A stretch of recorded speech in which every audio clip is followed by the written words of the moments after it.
Os textos narrativos, eles são produzidos, eles aparecem quando se pretende contar uma história, narrar um acontecimento. Ele se caracteriza pela apresentação de um enredo, que é a história, a presença de verbos nocionais, que são aqueles verbos que indicam ação. Eles são produzidos contando uma história que acontece em algum período. Em termos de prova, sempre há uma abordagem cronológica, dificilmente um tempo psicológico, né? Tempo psicológico fica mais para textos literários. Então, há uma referência a períodos, a datas. Há a presença de personagens. E ele conta uma história que acontece em algum lugar que é aberto, tipo natureza, né? Ambiente aberto, ou fechado, quando é em alguma sala, em algum edifício, e apresenta um foco narrativo, quer dizer, ele é contado sempre por uma primeira pessoa, ou seja, quem conta a história é o narrador, é a própria pessoa. A narrativa é feita em primeira pessoa, ou a narrativa é feita em terceira pessoa.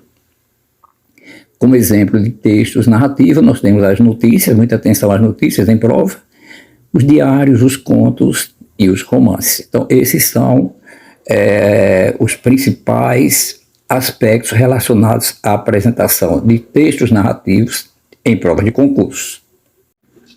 Muita atenção na hora da sua prova, porque há uma grande probabilidade de aparecerem textos expositivos ou textos argumentativos. A diferença é que nos textos expositivos não se discutem, não se argumenta. Nos textos expositivos não se troca ideia, nos textos expositivos se apresentam informações. Predomínio das informações, ausência de discussões, ausência de opiniões diferentes. Então, é muito característico de textos em que há uma aceitação geral. Lembre que, como exemplo de textos expositivos, nós temos as reportagens e os seminários. Muita atenção na hora da sua prova. Lembrando que nos textos expositivos se apresentam informações, não se discutem ideias, então, geralmente eles aparecem em textos em que a intenção é informar pessoas e não discutir ideias. Atenção redobrada para não cair em uma cilada. Embora o texto expositivo ele tenha a intenção de informar uma ideia ou informar ideias, ele também não é neutro. A diferença dele do texto expositivo para o texto argumentativo é que no texto argumentativo você pode perceber a manifestação de ideias e pontos de vista diferentes. É a análise, a discussão de um ponto de vista. No texto expositivo é a apresentação, é uma informação, mas ele também não é neutro. Muita atenção a este detalhe. Os textos dialogais, eles se caracterizam por apresentar sequências de conversas, de diálogos, pessoas conversando. No texto escrito, ele é marcado pela presença do discurso direto. Lembra que nós trabalharemos um pouquinho mais na frente os tipos de discurso, mas já é bom antecipar que o discurso direto é quando nós representamos a fala das personagens do jeito que elas falaram. No plano escrito, geralmente ele é marcado pela presença dos dois pontos, do travessão, das aspas. E ele aparece nos textos teatrais, marcadamente também nas tirinhas, quando há conversas entre personagens. Então, lembrar, textos dialogais se caracteriza por apresentar sequências de conversas, de diálogos, né, de bate-papo entre pessoas, e é marcado pela presença do discurso direto. Lembra, principalmente nas peças teatrais e nas tirinhas. Os textos descritivos, eles exigem a presença de adjetivos, a presença de advérbios, a presença de verbos não nocionais. São verbos que servem para atribuir, para nós juntarmos qualidades, atributos, características a um sujeito. Então, lembra, os textos descritivos, eles são utilizados quando nós queremos apresentar qualidades, características.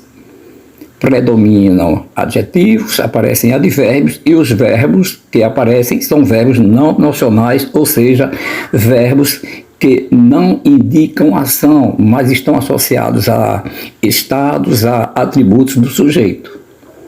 Como exemplo de textos descritivos, nós temos os classificados. São um exemplo em termos de texto jornalístico. Os classificados, eles são um exemplo bastante específico, bastante característico dos textos descritivos. Uma pergunta interessante e um detalhe muito importante é o que, na verdade, caracteriza um texto argumentativo. Claro que você já deve ter percebido que quando pessoas diferentes trocam opiniões, discutem ideias, elas estão na prática, cada uma delas argumentando. Então, a característica marcante do texto dissertativo é que ele discute ideias, discute opiniões e há uma tomada de posição favorável ou desfavorável em relação a alguma ideia que foi apresentada. Então, muito importante lembrar, não pode perder questão na sua prova, lembra, o texto argumentativo se caracteriza pela apresentação de ideias, a discussão de ideias e a tomada de posição em relação a uma ideia. Por conseguinte, não há neutralidade no texto argumentativo. Então, muito cuidado para não confundir na prova texto argumentativo com texto expositivo. Lembrando que ambos são caracterizados por aparecerem predominantemente com verbos e pronomes na terceira pessoa. Os textos injuntivos, eles têm a finalidade, são construídos com a finalidade de instruir alguém sobre algum procedimento, ensinar. Também podem ser usados com a finalidade de modificar atitudes ou comportamentos. Eles se caracterizam por apresentar verbos do imperativo ou, em tempos do futuro, com o valor do imperativo. Isso também é possível quando nós usamos, por exemplo, em frases como amarás ao Senhor teu Deus, lá nos 10 mandamentos. Então, observe que esse amarás é um verbo no futuro do presente, mas ele é empregado com o valor de imperativo. Significa ame. Como exemplos de textos injuntivos, nós temos os manuais de instrução, textos onde aparecem regras, e, por exemplo, também nas receitas de medicamentos ou mesmo receitas de bolo. Então, são textos instrucionais. Então, esta é uma característica marcante dos textos injuntivos. Então, lembrar, são produzidos com a finalidade de instruir, ensinar procedimentos ou mesmo modificar atitudes ou comportamentos.